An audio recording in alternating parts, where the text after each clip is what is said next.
올해 2026년은 스페인의 유명한 건축가인 가우디 서거 100주년이 되는 해입니다. 그가 설계한 건축물 중에 유명한 것들이 많이 있지만 그 중에 가장 유명한 것은 사그라다 파밀리아 성당입니다. 이 성당이 유명한 것은 다양한 건축 양식을 사용한 아름다운 건축미와 빛을 잘 이용하여 다양한 경험을 할 수 있다는 등의 건축물 자체의 훌륭함에 대한 이유도 있지만 이 대성당이 지금 140년 넘게 건축이 이어져 오고 있다는 것이 이 성당이 유명해진 또 가장 큰 이유 중에 하나입니다. 여러분들 무려 1882년에 이 공사가 시작이 되었는데 지금 2026년인 현재도 아직 진행 중입니다. 그러니까 이 건물을 설계한 가우디가 1926년까지 일제강점기죠. 그때까지 40년 동안 건축을 진행한 상태에서 이제 죽었는데 다 완성을 하지 못하고 죽었죠. 그의 제자들이 이제 원래 그가 설계한 설계 원리에 따라 건축을 계속 이어받아 진행해 오고 있습니다. 그래서 원래는 그의 서거 100주년인 올해 완공을 시켜가지고 완공식을 하기로 6월경에 하기로 되어 있는데 이제 이 완공식을 할 수 있을지 없을지 이제 완공이 안 되더라도 완공식은 올해 하겠다 뭐 이런 이야기도 있어가지고 그래서 일단 올해 완공식이 할 가능성도 있기는 하지만 진짜로 완전히 완공되는 거는 2034년경이 될 것이다 라고 예상을 하고 있습니다. 그러니까 제가 인터넷 찾아보니까 올해 그 중앙에 있는 십자가 그거 딱 올라오는 게 딱 올해 이제 완성돼서 하나 또 올라왔더라고요. 그래서 이제 이게 사실은 이게 아직 완공되지 않은 건축물임에도 불구하고 매년 많은 사람들이 이 성당을 관광을 위해 찾고 있습니다.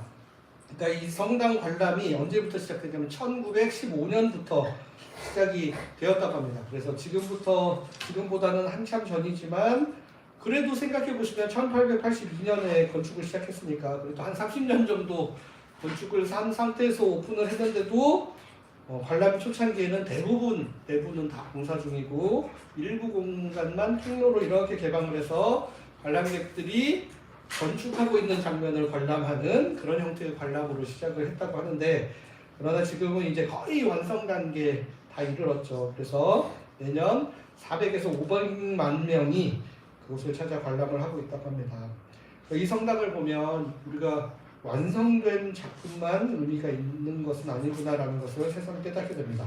완성되어져 가고 있는 그 과정을 통해서 많은 영감을 얻을 수도 있고 또 이게 완성되고 나면 얼마나 더 대단할까. 지금 봐도 이 정도인데 다 완성되고 보면 얼마나 좋을까라고 완성된 건축물을 기대하는 그 영광을 미리 맛보고 싶은 기대감이 사람들로 하여금 이 대성당을 찾게 만드는 것이라고 할 수 있겠습니다. 오늘 우리는 하나님의 영광에 이르게 될 우리의 소망에 대한 하나님의 말씀을 같이 나누려고 합니다. 우리가 지금은 부족하고 연약한 존재이지만 언젠가는 이 대성당처럼 아름답게 완성되고 될 것을 소망하며 오늘을 살아가야겠습니다. 그리고 아직 부족한 우리 모습들, 미완성인 우리 모습들을 통해서도 하나님의 영광의 그림자들을 발견해가는 은혜가 있을 수 있기를 바랍니다. 저희가 이제 작년 11월부터 이제 로마서 시작해가지고 이제 1장부터 4장까지 마치고 중간에 조금 연결도 있고 해서 좀 쉬었다가 오늘 다시 로마서 들어가고 있습니다. 그래서 저희가 작년 11월 30일에 이제 로마서 주제문인 1장 16절부터 17절 다루면서 로마서의 구조가 이런 그림으로 되어 있다라고 설명을 드린 적이 있습니다. 다들 처음 보는 표정이시네요. 그죠? 괜찮습니다, 여러분. 그래도 로마서가 다른 성경들에 비해 구조가 꽤나 체계적인 편입니다. 그래서 4장까지 1부, 8장까지 2부, 11장까지 3부, 나머지 4부 이렇게 나눠도 굉장히 내용적으로 큰 무리가 없이 자연스럽게 잘 구성이 되어 있고 그래서 이제 오늘은 이 2부에 해당하는 5장 1절부터 8장 39절까지의 말씀 그 부분을 살펴보려고 합니다. 그래서 이제 저희가 이때는 너무 많은 정보 들으면 헷갈릴 것 같아서 각 부의 주제가 뭔지 따로 설명을 안 드렸는데 오늘 2부로 넘어가는 시간에 각 부의 내용도 간단하게 소개를 한번 해보려고 합니다. 그래서 보시면 이제 앞에 1부에서는 누가 언약 백성이 될 수 있는가에 대해 기록하고 있었습니다. 그러니까 모든 믿는 사람, 즉 하나님과 예수님의 신실함으로 반응하는 모든 믿는 사람이 바로 언약 백성이 된다라는 내용이 1장부터 4장까지 되어 있었습니다. 그래서 유대인으로부터 시작하여 헬라인, 즉 그리스인으로 상징되는 모든 이방인들까지도 다 포함한다라는 이야기들이 있었습니다. 그래서 이 주제에 대해서는 3부에 가서 9장부터 11장까지 해서 좀 더 구체화되고 보충되는 내용이 있습니다. 그리고 오늘부터 살펴보는 2부에서는 언약 백성은 어떤 삶의 원리에 근거하여 살아가야 되는가에 대한 내용이 기록되어 있습니다. 그래서 2부에서는 주로 원리적인 차원이 설명이 되고 4부로 넘어가면 이 원리를 좀 더 구체적인 삶에 적용한 삶의 실제에 대해서 내용을 다루고 있습니다. 그러니까 2부에서는 지난번까지 했던 것처럼 죄의 다스림 가운데 살고 있던 소속 자체가 죄의 다스림 소속이었던 우리를 하나님의 다스림 아래로 들어오게 하셔서 우리를 언약 백성으로 삼아주셨던 우리는 어떤 삶을 살아야 되냐. 그러니까 원칙적으로는 죄의 지배를 벗어나 하나님의 다스림으로 들어왔기 때문에 이제는 이제 하나님의 다스림만 온전히 받고 누리며 사는 것이 마땅하겠죠. 그러나 여전히 죄의 지배를 받고 살아가던 우리 몸에 남아있는 삶의 관성 때문에 하나님의 다스림에 온전히 순종하며 살아가지 못하는 우리의 실존적인 문제들이 발생하게 됩니다. 마치 이제 출애굽기를 보시면 이집트에서 종살이하다가 풀려났죠. 풀려났기 때문에 이 이스라엘 백성들이 더 이상 이집트의 종이 아니고 노예가 아니고 행정적으로나 법적으로나 이제는 더 이상 이집트의 다스림을 받지 않고 살아가야 하는 존재임에도 불구하고 백성들이 사는 모습을 들여다보면 여전히 이집트의 다스림을 받던 노예 시절의 삶의 습성이 그대로 그 몸에 배어 있어서 이집트를 탈출한 이후에도 다시 차라리 이집트로 돌아가는 게 낫겠다. 그때는 부추도 있었고 고기도 있었고 뭐 그랬는데 이렇게 먹을 것이 없고 이런 식으로 하면서 자꾸 예전으로 돌아가려고 하는 모습들이 나타났다는 겁니다. 그러니까 여러분들 미국에서 노예제도 폐지됐을 때도 생각을 해보시면 흑인들이 행정적으로 자유를 얻었음에도 불구하고 이전에 노예로 살아가던 삶의 방식을 버리지 못하고 괜히 백인들의 눈치를 보면서 살고 했던 것들도 비슷한 예라고 할 수 있겠습니다. 그러니까 2부에서는 이런 우리의 실존적인 고민, 우리가 분명히 하나님의 다스림 가운데로 들어왔고 하나님의 백성이라고 하는데 여전히 우리 가운데 남아있는 죄의 습성 가운데 우리의 고통이 찾아오고 우리의 마음의 고민들이 찾아오는데 이걸 어떻게 하면 극복할 수 있을지 이거를 신학적인 원리를 동원하여 2부에서는 5장부터 8장까지는 설명을 하고 있습니다. 이런 맥락에서 이제 2부의 말씀이 이어지는데 2부도 보시면 오늘 시작하는 저희가 보고 있는 5장 1절부터 11절 말씀이 2부 전체의 주제를 담고 있는 말씀입니다. 우리로 하여금 이거 극복할 수 있는 제일 확실한 길은 우리가 현재 누리고 있는 축복 그리고 하나님께서 우리에게 허락하시는 영광의 소망을 바라보고 살 때 우리가 이러한 것들을 극복할 수 있다라고 정확하게 이야기를 하고 있습니다. 이는 로마서 8장에서 좀 더 세부적으로 쫙 풀어서 구체적으로 자세히 설명을 하고 있습니다. 여러분들 국어 시간에 배우셨죠? 수미상관 뭐 이런 거. 그래서 오늘 1절부터 11절까지 내용이 8장으로 가면 그대로 다시 똑같이 나오면서 이게 굉장히 자세하게 풀어서 설명되고 있는 것을 확인을 해보실 수 있을 것 같습니다. 그래서 먼저 오늘 본문은 믿음으로 위롭다함을 받아 하나님 나라의 언약 백성이 된 우리가 미래에 대한 소망만 가지고 사는 게 아니라 지금 당장 현재에서 누릴 수 있는 축복이 있다. 그리고 또 장차 바라볼 미래의 소망이 이러이러한 것들이 있다라고 소개를 하고 있습니다. 이 현재의 축복과 미래의 소망이 우리로 하여금 지금 이 순간 하나님 나라 백성으로 온전히 살아갈 수 있는 힘과 근거가 된다는 것입니다. 앞서 말씀드린 바와 같이 우리가 하나님의 언약 백성이 되었는데도 불구하고 우리 삶은 여전히 죄의 지배 아래 살아가는 것처럼 보일 때가 있기 때문에 우리에게 계속 고민이 찾아오는데 바울 사도는 이미 우리에게 주어진 현재의 축복을 자각시켜 주므로 우리가 그 축복 잊지 말고 살아야 된다. 그래서 온전히 누려야 한다. 그 다음에 동시에 우리가 최종적으로 우리가 소망할 수 있는 우리의 표대를 바라보고 지금 당장의 이 구질구질한 것들 바라보지 말고 저기 멀리 있는 우리의 목표점을 보고 가자라는 이야기들을 하고 있다는 겁니다. 먼저 5장 1절부터 2절 앞부분까지의 말씀 우리 한 목소리로 같이 한번 읽어보겠습니다. 시작.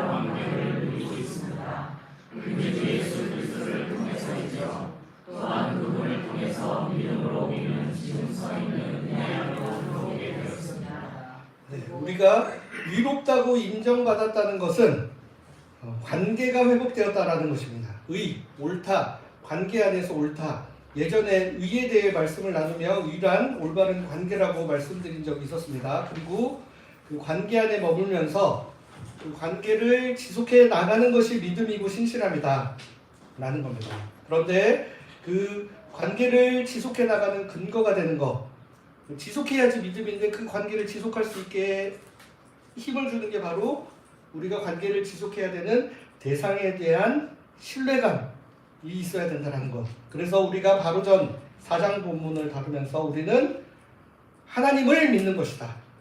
교리적인 사실을 믿거나 아니면 다른 것을 믿는 게 아니라 하나님이라는 대상 자체를 신뢰하는 것이고, 아브라함이 대표적으로 그 하나님에 대한 신뢰를 관계 안에서 신실한 삶으로 표현하여 하나님과의 올바른 관계를 유지하였다라는 이야기를 우리가 4장에서 살펴보았습니다. 잘 기억이 안 나시죠? 괜찮습니다. 로마서 4장 본문 다룬 지 지금 한 달도 넘었고, 지금 우리가 지금 계속 익숙하게 사용하던 단어들이 다른 뜻인 것처럼 자꾸 설명을 하니까 여러분들이 계속 낯선 거예요, 사실. 믿음이 뭐 신실함이라고 했다가 신뢰라고 했다가 자꾸 그러니까 여러분들 너무 헷갈리시잖아요, 그죠? 근데 제가 앞으로도 계속 다른 본문 설명하면서도 이야기를 반복적으로 할 거기 때문에 여러분들이 이제 귀에 인이 박힐 겁니다. 그래도 최소한 여러분 믿음이라는 피스티스의 단어에 신실함이라는 뜻이 있다라는 것 정도는 이제 거의 귀에 인이 박힐 정도로 많이 들으셔서 잘 기억하시면 됩니다. 일단은 그 정도만 하셔도 괜찮습니다. 어쨌든 우리는 예수 그리스도를 통하여 의로운 상태가 되었다라는 것은 하나님과의 올바른 관계로 들어왔다라는 겁니다. 이 관계가 이제 단절되었다가 회복이 되었다라는 겁니다. 그래서 우리는 이 하나님과의 올바른 관계 안에서 현재적으로 두 가지 축복을 누릴 수 있다는 사실을 오늘 본문인 5장 1절 2절이 다시 한번 재확인시켜주는 것이죠. 첫 번째는 하나님과 평화로운 관계를 누리는 것이다. 두 번째는 은혜 안에서 살아가는 것이다 라는 것으로 현재 누려야 될 축복을 이야기를 하는 겁니다. 그러니까 평화로운 관계라는 것은 여러분 구약에서 평화를 지칭하는 단어인 샬롬의 뜻 안에서 해석해야 되는 단어입니다. 샬롬은 이제 모든 것들이 회복하여 완전한 상태. 그러니까 샬롬이라는 말의 어원에 완전하다, 온전하다라는 의미가 있다는 겁니다. 그래서 이제 이 구약에서 이야기하는 샬롬과 평화를 깊이 묵상한 우리 홍순관 선생님은 참된 평화란 모든 피조물들이 각자 자기의 숨을 온전히 쉬며 살아가는 것이다 라고 표현할 정도입니다.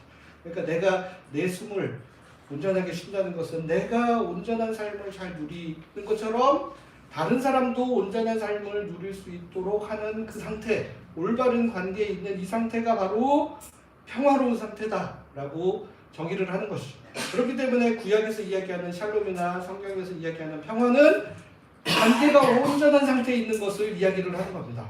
그런데 앞서 말씀드린 것처럼 우리는 하나님의 자녀가 되어 하나님과의 관계가 분명히 회복이 온전하게 되었음에도 불구하고 우리의 모습을 보니까, 그러니까 하나님을 바라볼 때가 아니라 나를 보니까 여전히 불완전한 것 같아 보이는 거예요. 그러니까 내가 불완전하니까 나와 하나님과의 관계도 이거 불완전한 거 아닌가?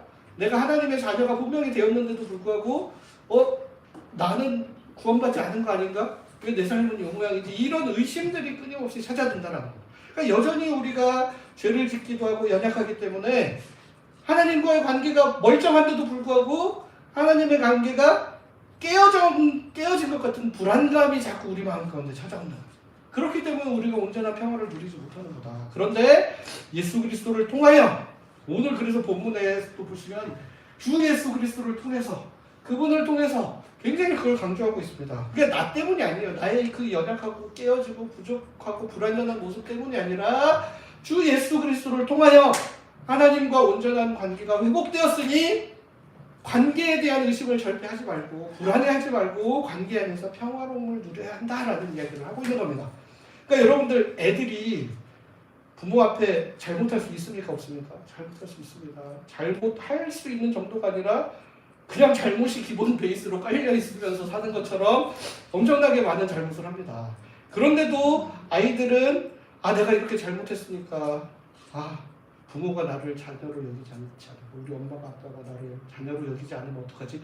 이런 고민이나 걱정을 하는 어린이를 제가 단 한 번도 만나본 적이 없어요. 그래서 내가 지금까지 한 10번 정도 잘못했으니까 앞으로 한 5번 정도 더 하면 후적에서 파일 것 같은데 이런 걱정하는 사람을 제가 단 한 번도 만나보지 못했다는 겁니다. 그러니까 우리가 예수 그리스도를 통하여 의롭다고 인정을 받아 하나님의 백성이 되었고 하나님의 자녀가 되었다면 이제는 그 상태가 깨어질 거에 대한 의심은 하지 말라는 겁니다. 나의 한두 번의 잘못으로 반복되는 실수로 인해 그 관계가 끊어지지는 않는다는 겁니다. 물론 내가 하나님을 하나님으로 인정하지 않겠다는 적극적인 반역과 거절의 의사를 드러내고 마치 이집트에서 가나안을 향해 가다가 아니 나는 다시 이집트로 돌아갈 거야 하는 것처럼 방향을 완전히 틀어서 하나님의 뜻에 반하는 행동을 적극적으로 실행을 한다면 혹시라도 끊어질 수 있을지는 모르겠습니다. 그러나 최소한 하나님께서는 우리를 향한 사랑을 포기하지 않으신다 라고 성경을 통해 계속해서 말씀하고 계십니다. 우리가 하나님을 거역하여 하나님으로부터 관계를 끊겠다는 적극적인 의사를 내비치지 않고 나는 그래도 하나님의 자녀인데 라는 믿음을 가지고 그 가운데 살아가면서 실수하고 잘못하고 죄를 저지르고 이런 것들 가지고는 우리의 관계가 깨어지지 않는다라는 것. 그렇기 때문에 결국 우리는 하나님과의 온전한 관계 안에 있다는 믿음을 가지고 그럴 때 우리 안에 평화가 찾아옵니다. 평화. 우리 안에 찾아오는 불안감과 걱정의 근심 대부분이 이 하나님과의 관계가 깨어진 것에 대한 불안함에서 기인하고 있다는 것을 우리가 조금만 생각해보면 알 수 있습니다. 거슬러 올라가고 거슬러 올라가면 결국 완전한 단절의 상태인 죽음에 대한 공포가 반드시 나타나게 되어 있거든요. 단절과 죽음에 대한 공포로부터 우리 삶의 모든 걱정과 근심이 출발한다라고 많은 학자들이 이야기를 하고 있습니다. 여러분들도 시간 될 때 개인적으로 거슬러 올라가 보시면 돼요. 여러분들이 걱정하는 문제에 대해서 내가 왜 이걸 걱정해야 되지? 예를 들어 자녀 문제 때문에 걱정을 하는데 내가 왜 자녀 문제 때문에 걱정을 해야 되지? 또 한 번 더 올라가는 거예요. 자녀가 지금 어떤 상태이기 때문에 자녀가 이런 상태인 거는 왜 나에게 걱정이 되는 거지? 라고 걱정이 되고 거기로 올라가면 마지막에 도달하는 데가 죽음. 이러다가 우리 자녀가 앞가림도 못하고 살면 어떡하지? 내지는 내가 내 일용할 양식 채우지 못하고 죽으면 어떡하지?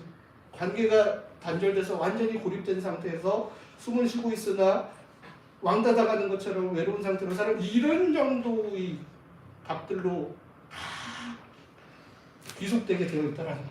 그렇기 때문에 우리는 그 어떤 순간에도 우리의 손을 놓지 않는 하나님이 있다. 우리를 사랑하셔서 우리를 강하게 붙들고 있고 내가 손을 뿌리치려고 아무리 노력해도 우리의 손을 꽉 붙잡고 계시던 우리 하나님이 계시다라는 믿음이 확실하면 그로부터 우리 마음 가운데 온전한 평화가 찾아올 수 있을 것이다 라는 것이 바로 성경이 우리에게 가르치고 있는 바라는 것입니다. 두 번째는 우리가 은혜 안으로 들어오게 되었음을 기억하라고 이야기를 하고 있습니다. 우리가 하나님과의 관계 안에 들어온 것도 사실은 은혜의 원리에 따라 들어오게 된 것을 4장 말씀에서 많이 강조했습니다. 여겨주셨다. 이거 굉장히 많이 강조했죠. 하나님께서 실제로는 의롭지 않지만 의롭다고 여겨주시고 내가 스스로 자격을 다 갖춰서 자격을 획득하는 것이 아니라 한참 모자라고 부족한데 하나님께서 은혜로 말미암아 의롭다고 여겨주시는 것입니다. 이 은혜로 하나님 나라 백성이 되었는데 이 은혜가 바로 이 하나님 나라를 통치하는 통치 원리라는 겁니다.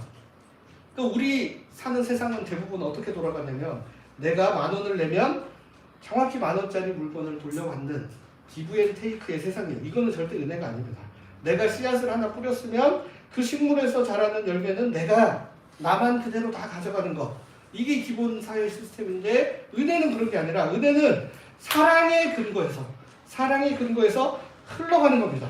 내가 노력해서 내가 씨를 뿌려서 10개를 거두었지만 나 혼자 10개를 다 갖는 게 아니라 나한테는 1개만 필요하니까 나는 1개만 갖고 나한테 필요하지 않는 9개는 다른 사람한테 흘려보내주는 겁니다. 그러면 이 9개를 받는 사람은 내가 아무런 노력을 하지 않았지만 하나를 거저 받는 거예요.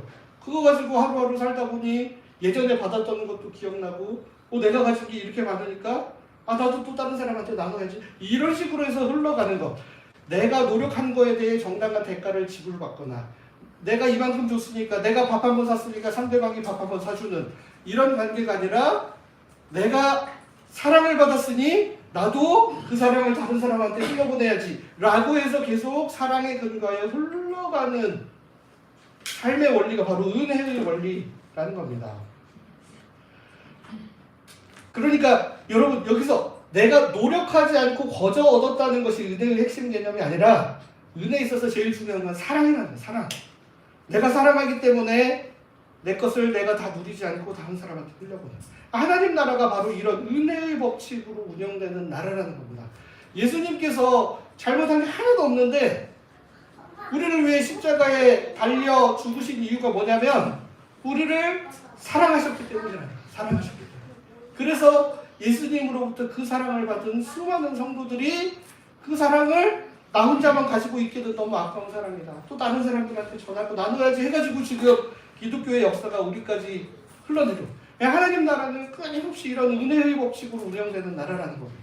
그러니까 아까 말씀드린 것처럼 여러분들이 은혜 가운데 이미 들어와 계세요. 그러니까 내가 하나 둘 세 개 잘못했다고 그거에 대해서 바로 징계받고 바로 책임져야 되는 나라는 은혜의 원리가 작동하는 나라가 아니라는 겁니다.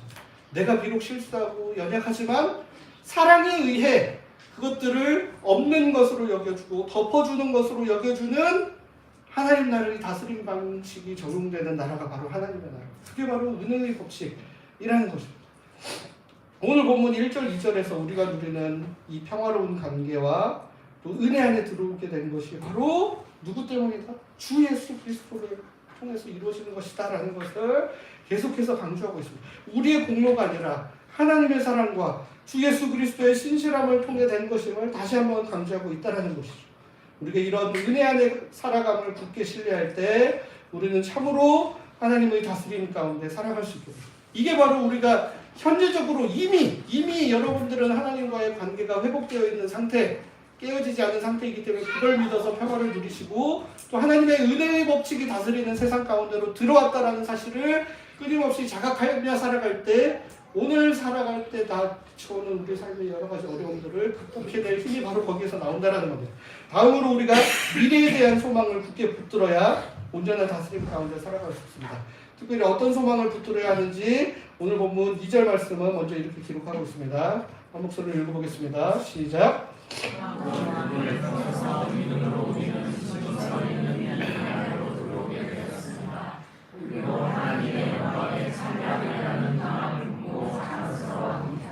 우선 우리는 하나님의 영광에 참여하리라는 희망, 이거는 지금 당장 누리는 건 아니고 이제 앞으로 우리가 바라보고 소망해야 될 거라는 거예요.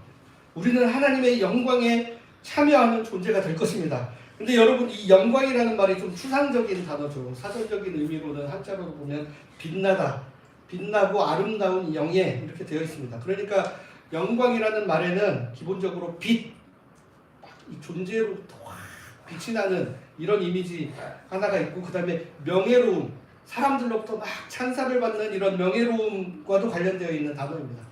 영광을 표현하는 히브리어 단어가 카보드라는 단어인데 이 단어에도 무겁다라는 의미도 있습니다. 여러분. 그러니까 하나님께 영광을 돌린다 할 때 이 단어를 주로 사용을 해서 이 하나님의 영광은 사람이 감당할 수 없을 정도의 무게를 가진 놀라운 것이다 라는 것을 표현하는 뜻으로 많이 사용하죠. 어쨌든 오늘 본문의 문맥과 연결을 지어서 생각해 보면 우리는 지금은 때로 연약하기도 하고 부족해 보이기도 하지만 장차 빛나고 명예로운 하나님의 영광에 참여할 것에 대한 소망을 품고 오늘의 삶을 살아가면 우리가 죄의 다스림 가운데 살아가던 습성을 버리고 하나님의 온전한 다스림 안에 살아갈 수 있게 된다라고 바울 사도가 우리에게 이야기하는 것입니다. 그러니까 우리의 연약함을 보지 말고 그 영광스러운 주님을 바라보며 우리가 그 주님을 향해 갈 때 비로소 현재 구질구질하게 닥쳐있는 우리의 삶의 많은 것들을 떨쳐버릴 수 있게 된다. 근데 이 우리가 빛나고 명예로워진다 라는 생각을 하면 많은 사람들이 각자 자기 머릿속에서 그리는 이미지들이 다릅니다. 그래서 어떤 사람은 하나님 곁에서 막 박수받고 찬사받는 이미지를 떠올릴 수도 있고, 어떤 사람은 진짜 무슨 황금마차 타고 화려하게 막 이렇게 있는 자신의 이미지를 떠올릴 수도 있겠죠. 그러나 여러분, 우리가 하나님의 영광에 참여한다는 의미가 뭐냐면 하나님과 같은 성품을 가진 존재로 변화되어 간다라는 뜻을 의미하는 겁니다. 그러니까 왜냐하면 하나님께서 빛나는 건, 우리가 막 빛난다라고 생각할 때는 그 사람이 걸치고 있는 보석들이 빛나니까 그 사람이 빛나는 걸로 착각을 해요.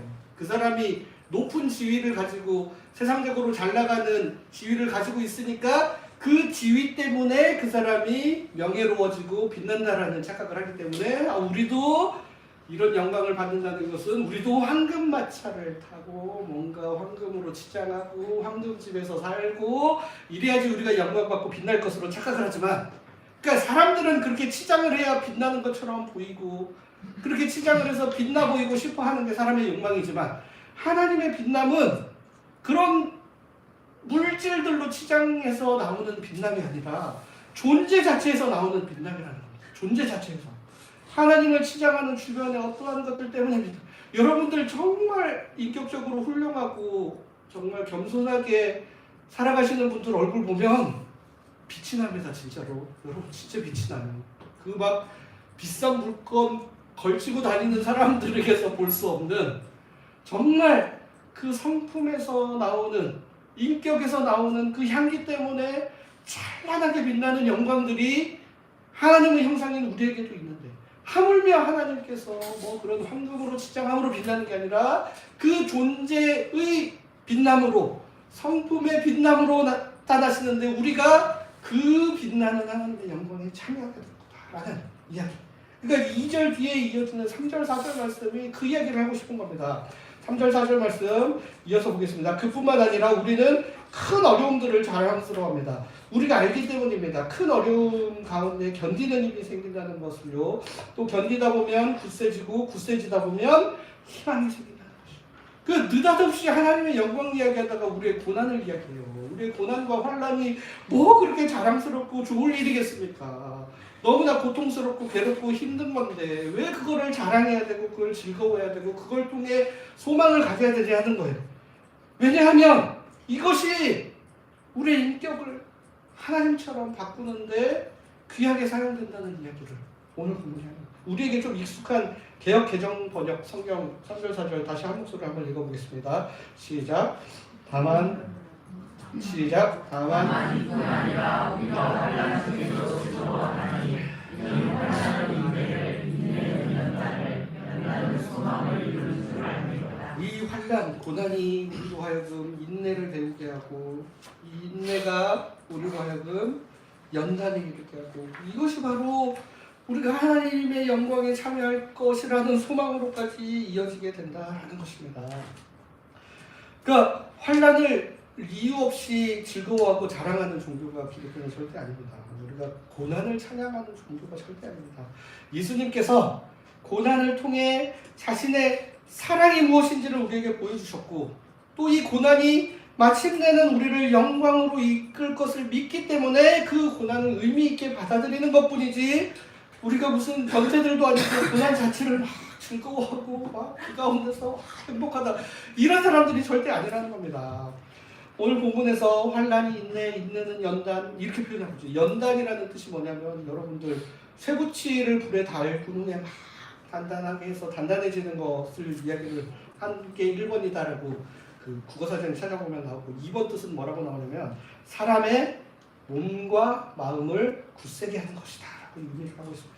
그래서 우리 새 한글 말고 새 번역 성경에는 이 연단이라는 단어를 단련된 인격이다라고 번역을 해놨고, 또 우리 북한에서 번역한 조선어 성경에 굉장히 멋있게 표현을 하는데 이게 뭐라고 되어 있냐면 시련을 이겨내는 품격이다라고 번역을 하고 있습니다. 굉장히 좋은 번역입니다. 우리가 환란이 우리로 하여금 견뎌낼 수 있는 인내의 힘을 가지고 한두 번 견디는 것뿐만 아니라 이 인내가 반복이 되면 우리는 이제 그 어떤 시련이 다가와도 능히 이겨낼 수 있는 품격을 갖춘 사람으로 단련될 수 있다 라는 것을 이야기를 하는 겁니다. 그러니까 물론 모든 고난이 다 우리의 인격을 변화시키는 방향으로 흘러가는 게 아닙니다. 어떤 고난들은 너무나 괴로워서 우리 인격을 말살시키고 뭔가 그냥 마음에 쓴뿌리만 가득 생기게 만드는 고난들이 분명히 존재하기는 하지만, 그러나 하나님께서는 이 고난을 통해 우리에게 인내를 배우게 하시고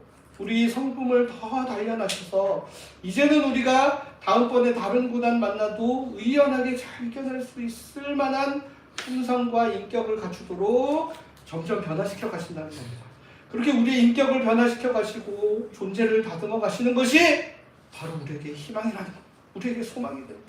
이렇게 우리가 단련돼서 하나님과 같은, 예수님과 같은 성품을 갖게 되면 비로소 우리가 그 상태로 하나님의 영광에 참여하는 존재가 되어 이제는 우리에게도 우리의 얼굴 자체에서 막 명품 걸치지 않아도 찬란하게 빛나는 것 같은 하나님의 형상이 되어져 가는 놀라운 능력들이 우리에게 나타난다는 것입니다. 그러니까 여러분, 하나님 나라 백성이 되는 순간 주님 믿겠습니다, 세례 받겠습니다 해서 뭔가 심리한 능력으로 뿅 하고 그렇게 영광스러운 존재로 변화되면 얼마나 좋겠습니까마는, 그렇게 해서는, 그런 식으로는 마치 돌이 떡이 되게 하는 것 같은 그런 방식으로는 절대 하나님의 영광에 도달할 수 없습니다. 우리 하나님께서는 우리 그 죄의 종으로 살아가던 그 모습 그대로 그 모습 그대로 우리를 하나님 나라 백성으로 받아들이신 다음에 끊임없이 빚어가시고 다듬으시고 훈련하시고 연단하셔서 하나님을 닮은 사람으로 점점 빚어가신다는 겁니다. 이것이 바로 우리의 희망이고 이것이 바로 우리가 하나님의 영광에 참여하게 되는 것입니다. 이렇게 고난이 우리를 영광으로 이끌어가기 때문에 이제 오늘 본문과 수미상관으로 이야기하고 있는 로마서 8장에서도 이 고난을 영광과 연결지어서 이렇게 서술을 하고 있습니다. 8장 17절 18절 보시면 참으로 우리가 영광을 함께 누리기 위해 고난도 함께 받는다는 말입니다. 내가 생각하기에 사실 지금 이때의 고난은 장차 우리에게 나타날 영광에 견주면 아무것도 아닙니다. 항상 영광을 이야기할 때 고난을 병행해서 이야기하는데 이 고난이야말로 우리가 그냥도 하나님의 사랑 안에 있으면서도 달라지고 변화되어질 수 있겠지만 이 고난이 우리로 하여금 하나님을 닮아가는데 어떻게 보면 제일 좋은 방법 중에 하나이기 때문에 계속해서 이것들을 강조를 하고 있는 겁니다.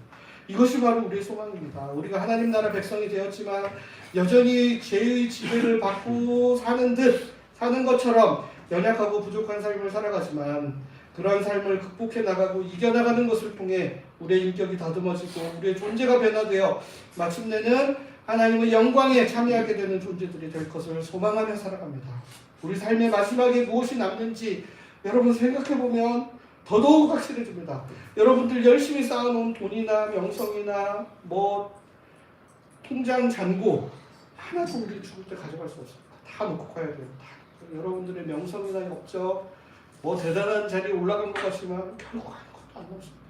죽을 때 다 놓고 가야 됩니다. 그러나 우리가 부활한 몸으로 주님 앞에 다시 설 때 그대로 가져갈 수 있는 게 뭐냐? 우리의 인격, 우리의 성품, 우리의 존재만 그대로 가져가는 겁니다. 이 세상을 살아가는 동안 모진 고난이나 아픔 겪는 건 너무나 마음 아픈 일이고 그런 일들 일어나지 않기를 너무나 간절히 바라지만 또 우리의 의도와 상관없이 그러한 아픔과 고난들을 어쨌든 겪을 수밖에 없게 되는 것이 우리의 인생인데 그 모든 어려움들 그리고 때로는 내가 주님의 뜻에 순종해 보려고 남들은 신경도 안 쓰지만 나는 그래도 주님 뜻에 순종해야지 하는 마음으로 살다가 겪게 되는 이 모든 고난들을 잘 이겨내고 넘어섰을 때 우리의 인격이 다듬어지고 우리가 견딜 줄 아는 사람으로 변화된 후 시련을 이겨낼 품성을 갖춘 사람으로까지 자랄 수 있게 되는 것이 우리의 소망이라는 겁니다. 근데 이게 참으로 놀라운 일이고 영광스러운 일이기는 한데 지금 우리 모습을 보면 이게 가능할까 싶습니다. 우리가 아무리 노력하고 인격을 수양하고 다듬어도 안 될 것만 같습니다. 그래서 오늘 본문 5절이 우리에게 이렇게 말씀하고 있습니다. 우리 한 목소리로 같이 읽겠습니다. 시작.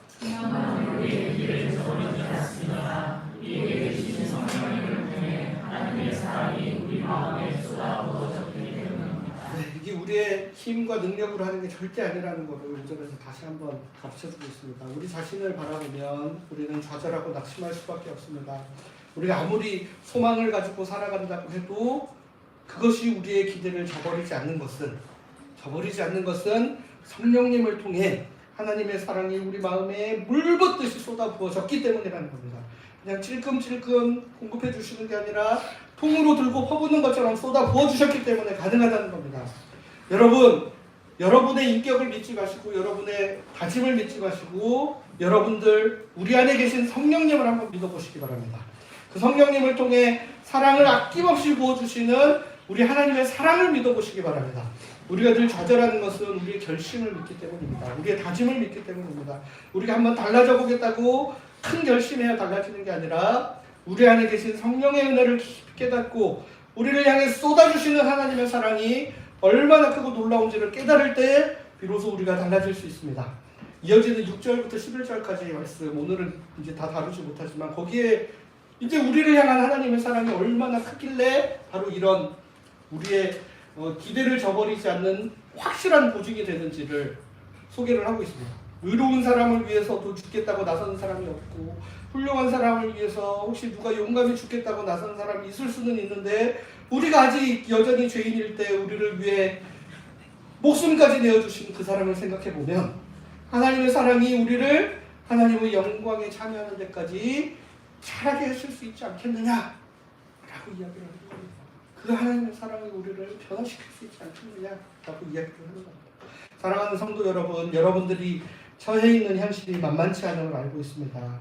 뜻하지 않은 삶의 고난으로 인해 힘겨워하기도 하시고 또 잎새이는 바람에 괴로워하듯 남들은 아무렇지도 않게 사는데 하나님 믿는 사람이기 때문에 2배, 3배 더 고민하며 사시느라 힘겨운 삶을 사시는 분들도 계시는 것으로 알고 있습니다. 그럴 때 우리 삶을 짓누르는 아픔 때문에도 힘들지만 그 아픔 앞에 무기력하게 설 수밖에 없는 연약한 우리 모습 때문에 우리 자신 때문에 더 힘들기도 합니다. 그러나 우리는 예수 그리스도를 통하여 하나님 나라 백성이 된 사람들임을 잊지 마시기 바랍니다. 우리는 하나님과 끊을 수 없는 온전한 관계 안에 들어온 사람들이고 그 하나님의 은혜의 법칙이 우리 삶을 주관하고 있음을 잊지 않으시기 바랍니다. 동시에 우리는 하나님의 영광에 참여하게 될 소망을 가진 사람들입니다. 이 어려움의 시간들을 통해 우리의 인격이 다듬어지고 존재가 변화되어 하나님의 영광에 참여하게 될 것입니다. 바로 성령 하나님을 통해 우리에게 부어지는 하나님의 사랑이 우리를 그렇게 이끌어갈 것입니다.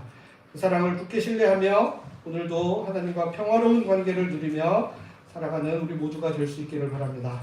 같이 기도하겠습니다. 주님, 저희가 하나님의 백성으로 부름받았으나 저희의 삶은 여전히 부족하고 고단합니다. 그러나 저희를 향한 하나님의 사랑을 깊이 신뢰함으로 주님 안에서 참된 평화를 누리는 자들이 되게 하여 주시옵소서.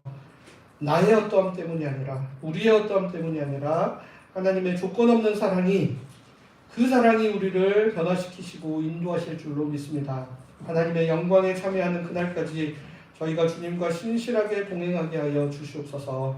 예수 그리스도의 이름으로 기도드립니다. 아멘.